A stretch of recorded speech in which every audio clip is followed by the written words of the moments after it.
Hello students, कल हमने जो बात की थी वो अपनी जो थी स्ट्रक्चरल आइसोमेरिज्म के ऊपर। स्ट्रक्चरल आइसोमेरिज्म होती क्या है इसके बारे में हमने टोटल जो है उसका डिस्क्रिप्शन पढ़ा था। उसके जो पार्ट्स हैं जैसे आयोनाइजेशन, हाइड्रेट, लिंकेज, जो भी है इनके जो पार्ट्स थे, coordination position and ligand isomerism, ये जो थे वो स्ट्रक्चरल आइसोमेरिज्म के पार्ट थे। आज का जो अपना टॉपिक है वो आइसोमेरिज्म पार्ट 2 है। आइसोमेरिज्म पार्ट 2 जिसे हमने 3D या स्टीरियो आइसोमेरिज्म कहा है, और इसके अंदर जो फर्स्ट है वो फर्स्ट आइसोमेरिज्म जो है वो है जियोमेट्रिकल आइसोमेरिज्म। जियोमेट्रिकल आइसोमेरिज्म होती क्या है स्टूडेंट, इस नाम से आप समझ पा रहे हो, जियोमेट्रिकल यानी कोई चीज की शेप से रिलेटेड है। एग्जांपल के लिए मैं बात करूंगा, जियोमेट्रिकल जो आइसोमेरिज्म होती है वो दो टाइप के कॉम्प्लेक्स के अंदर होती है। एक तो होता है कोऑर्डिनेशन नंबर 4 वाले जियोमेट्रिकल कंपाउंड, और एक है कोऑर्डिनेशन नंबर 6 वाले, कोऑर्डिनेशन नंबर 6 वाले। यानी आपको दो प्रकार के जियोमेट्रिकल कॉम्प्लेक्स लेने हैं, दो प्रकार के कॉम्प्लेक्स लेने हैं, जिसके अंदर एक कॉम्प्लेक्स की तो होनी चाहिए कोऑर्डिनेशन नंबर 4, यानी उसका कोऑर्डिनेशन नंबर जो है वो 4 होना चाहिए, और दूसरा है कोऑर्डिनेशन नंबर 6। यहीं पर मैं आपको एक बात और बताना चाहूंगा कि कोऑर्डिनेशन जो 4 वाले कॉम्प्लेक्स होते हैं, कोऑर्डिनेशन नंबर 4 वाले जो कॉम्प्लेक्स है उनकी जो शेप होती है वो होती है स्क्वायर पिरामिड, या स्क्वायर बोल सकते हो आप इसको। यहां पर ये कंडीशन है कि इसको आप एज एग्जांपल बोल सकते हो, स्क्वायर प्लेनर भी बोल सकते हो। स्क्वायर प्लेनर यानी वर्ग समतलीय, यानी जिनका कोऑर्डिनेशन नंबर 4 होता है उनकी जो स्ट्रक्चर होती है वो स्क्वायर प्लेनर होती है, वर्ग समतलीय होती है, और जिसमें कोऑर्डिनेशन नंबर 6 होता है उनकी जो शेप होती है वो होती है ऑक्टाहेड्रल यानी अष्टफलकीय होती है। स्टूडेंट्स, आपको मैं एक बात और बताना चाहूं कि जियोमेट्रिकल आइसोमेरिज्म जो होता है उसे हम 11th क्लास के अंदर पढ़ के आए हैं। जियोमेट्रिकल आइसोमेरिज्म का दूसरा जो नाम है वो है cis trans isomerism. Cis trans isomerism यानी समपक्ष विपक्ष समावयवता, समपक्ष विपक्ष समावयवता। स्टूडेंट ध्यान दें, जियोमेट्रिकल आइसोमेरिज्म जिसे हम लैंग्वेज के अंदर बोल सकते हैं ज्यामिति समावयवता, ज्यामिति समावयवता का दूसरा नाम है समपक्ष विपक्ष समावयवता, यानी सिस और ट्रांस आइसोमेरिज्म।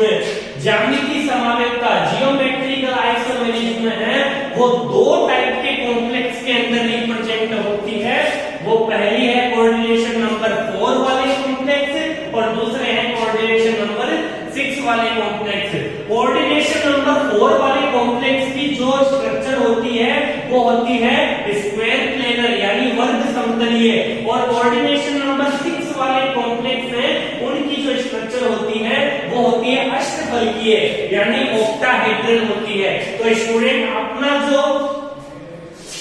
जो टॉपिक है वो यहां से स्टार्ट होगा कोऑर्डिनेशन नंबर 4 वाले से। कोऑर्डिनेशन नंबर 4 वाले जितने भी कॉम्प्लेक्स हैं उनका जो स्ट्रक्चर होगा वो स्क्वायर प्लेनर यानी वर्ग समतलीय होगा। और स्टूडेंट, इस बात का ध्यान दें, आपको जो भी कॉम्प्लेक्स दिया जाएगा उसके दो पार्ट्स आपको डिवाइड करने हैं, एक तो उसका सिस पार्ट और एक उसका ट्रांस पार्ट, यानी एक तो समपक्ष भाग और एक विपक्ष भाग। तो यहाँ पर हम स्टार्ट करते हैं एज एग्जांपल के थ्रू। यहाँ पर ज्यामिति समावयवता का पहला टॉपिक है कोऑर्डिनेशन नंबर 4 वाले जियोमेट्रिकल आइसोमर यानी उपसह संयोजन संख्या 4 वाले या समन्वय संख्या 4 वाले ज्यामिति ज्यामिति समावयवी। यहाँ पर हम बात करेंगे जियोमेट्रिकल कोऑर्डिनेशन नंबर 4 वाले आइसोमेरिज्म के बारे में। ध्यान दीजिए स्टूडेंट्स,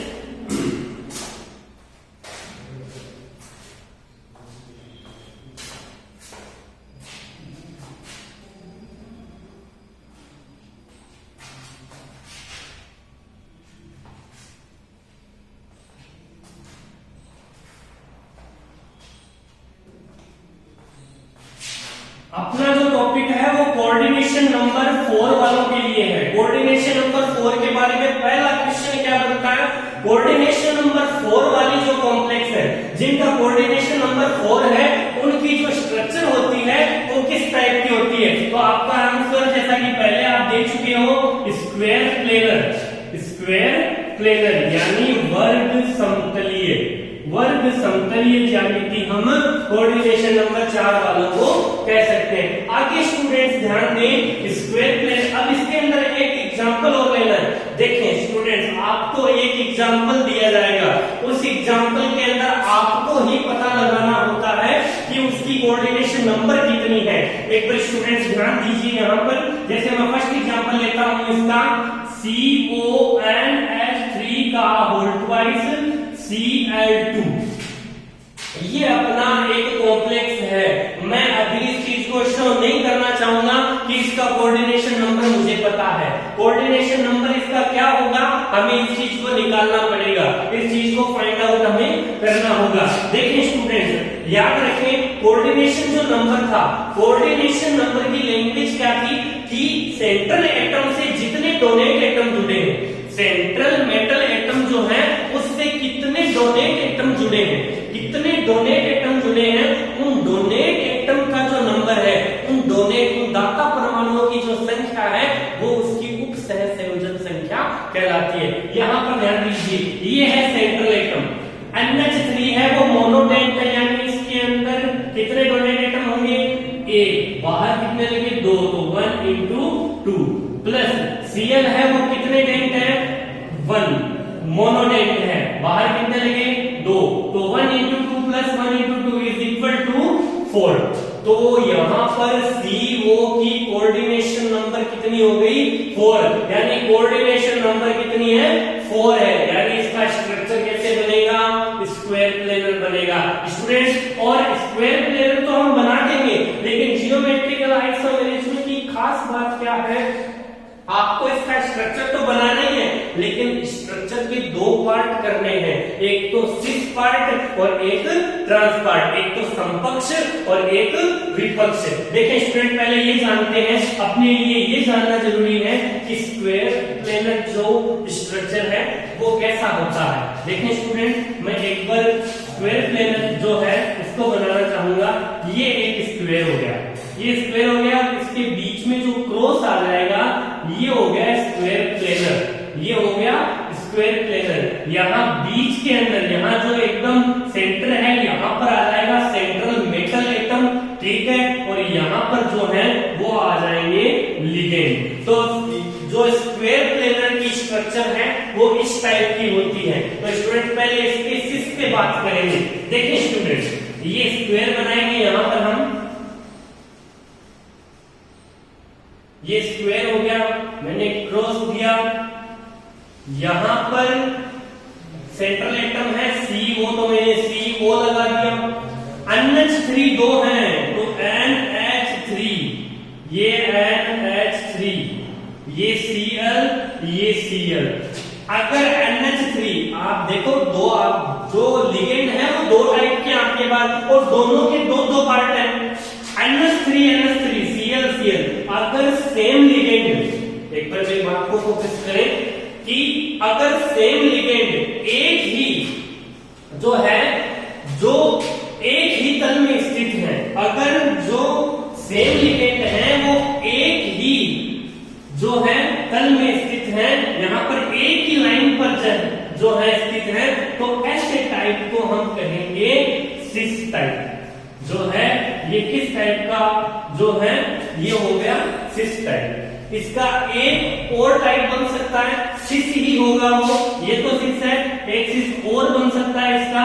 ये देखें एक बार, ये जो है वो स्क्वायर है और यहाँ पर जो है हमने CO लगा दिया, NH3 NH3 Cl। ये देखो एक ही पार्टीशन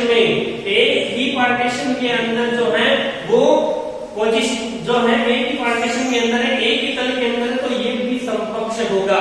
आप NH3 क्या बेस के अकॉर्डिंग भी CCl ट्रांस बता सकते हो, आप Cl के बेस के अकॉर्डिंग भी CCl ट्रांस बता सकते हो। तो ये दोनों है, इन दोनों में सेम लिगेंड। मेन फोकस किस लैंग्वेज पे देना है, सेम लिगेंड अगर एक ही पार्ट में है, इस एक ही पार्ट में है, ठीक है, तो हम इसको कहेंगे सिस, ठीक है। ये दोनों जो हैं वो टाइप सिस के हैं। अब इसका ट्रांस कैसे हो जाएगा वो एक भी स्टूडेंट ध्यान दें, देखें एक बार।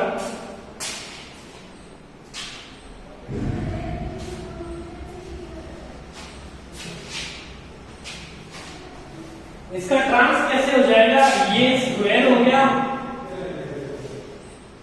यहां CO आएगा। अगर सेम लिगेंड एक दूसरे के अपोजिट डायरेक्शन में है तो हम इसको क्या कह देंगे, विपक्ष कह देंगे। क्या कह देंगे, विपक्ष कह देंगे, यानी ट्रांस। ये जो टाइप हो गया वो कौन सा टाइप हो जाएगा, ट्रांस टाइप हो जाएगा, विपक्ष हो जाएगा। तो इस चीज का स्टूडेंट ध्यान रखें कि आपको जियोमेट्रिकल आइसोमेरिज्म के अंदर एक एग्जाम्पल के जो स्ट्रक्चर है, एक एग्जाम्पल का जो स्ट्रक्चर है उसके दो पार्ट करने हैं, दो टुकड़े करने हैं, जिसके अंदर एक टुकड़े को तो आपको सिस रिप्रेजेंट करना है और दूसरे को आपको ट्रांस रिप्रेजेंट करना है। एक को समकक्ष करना है और दूसरे को विपक्ष करना है। आगे देखिए स्टूडेंट, ऐसे एग्जाम्पल के साथ अब यहाँ पर तो कंडीशन क्या हुई, दोनों लिगेंड आपके पास सेम आ गए, ठीक है। अब नेक्स्ट एग्जांपल में कुछ अलग देखने को मिलेगा आपको, देखें एक बार स्टूडेंट्स।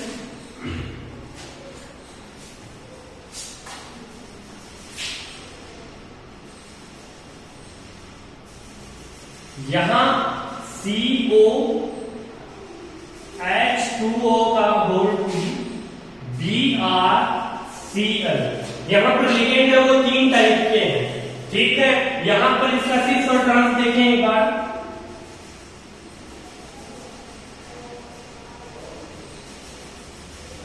CO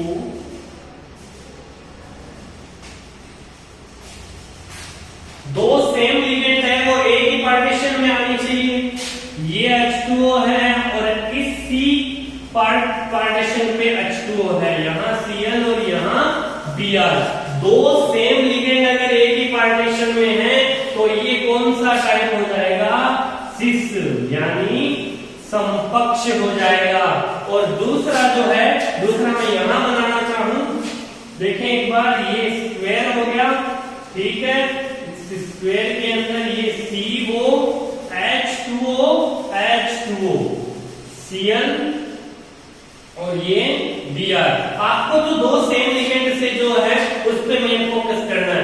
अगर दोनों सेम लिगेंड जो है अगर एक ही पार्टीशन में है, सेम डायरेक्शन में है, तो सिस हो जाएगा, एक दूसरे की अपोजिट डायरेक्शन में है तो ट्रांस हो जाएगा। तो मैं इसको कह सकता हूं समकक्ष यानी सिस, और इसको मैं कह सकता हूं ट्रांस, यानी जिसे हम क्या कह सकते हैं, विपक्ष कह सकते हैं। तो ये तो है समकक्ष और ये हो गया विपक्ष। तो ये आपके जियोमेट्रिकल, ये आपके जो है जियोमेट्रिकल जो है आइसोमेरिज्म, उसके अंदर कोऑर्डिनेशन नंबर 4 के जो एग्जांपल थे वो हुए। अब एक एग्जांपल और है, एक एग्जांपल के अंदर क्या है, देखिए वो सबसे हार्ड एग्जांपल रहता है इस कोऑर्डिनेशन नंबर 4 का। देखिए स्टूडेंट,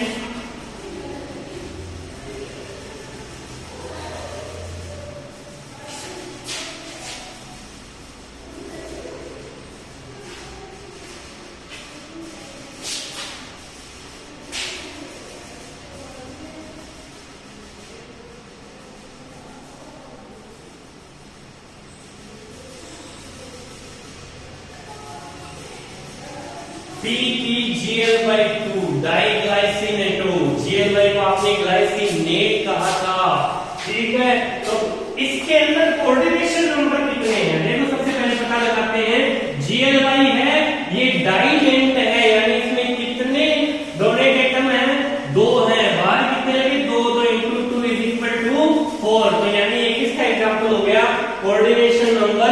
4 का एग्जांपल हो गया PTGLY का 2। ध्यान दीजिए स्टूडेंट यहाँ पर इसका सिक्स टर्म GLY का फॉर्मूला क्या होता है? GLY का फॉर्मूला होता है ये CH2 NH2 COO, ये ग्लाइसिनेट का फॉर्मूला। आप इसे ऐसे लिखना चाहो तो ऐसे भी लिख सकते हो NH2 CH2 COO। ये ऐसे भी हो सकता है। ध्यान दें स्टूडेंट, इसको हम कैसे लिखेंगे, इसका समकक्ष कैसे बनाएंगे, इसका सिस कैसे बनाएंगे? देखें एक बार, कोऑर्डिनेशन जो नंबर है वो 4 है, कोऑर्डिनेशन नंबर 4 है, तो इसका जो स्ट्रक्चर होगा वो क्या होगा? स्क्वायर प्लेनर होगा।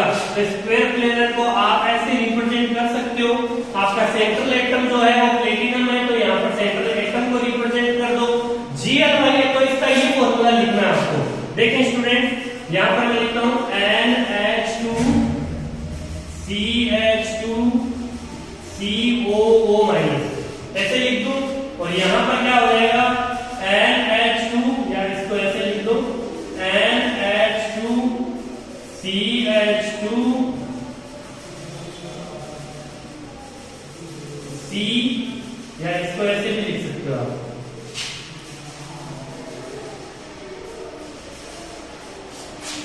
NH2 सेम डायरेक्शन में समकक्ष हो गया।